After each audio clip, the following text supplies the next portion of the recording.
Hello noobs! Let's understand how the int command works in Python. First type print, open and close the parentheses, use double quotes, put a number in here like 66, and try to add a number like +1.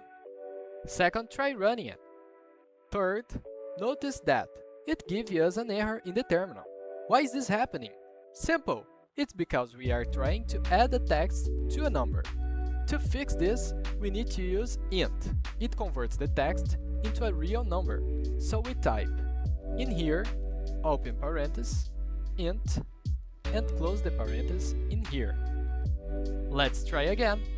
Now our code is given to us the number 67. This is because Python is checking the data, converts into an int, and doing the correct addition. But remember, it only works if the text is a whole number. If you try to convert a text into a number and print, like this, Python will give you a value error. Now you can easily fix math errors by converting text into integers. Try it!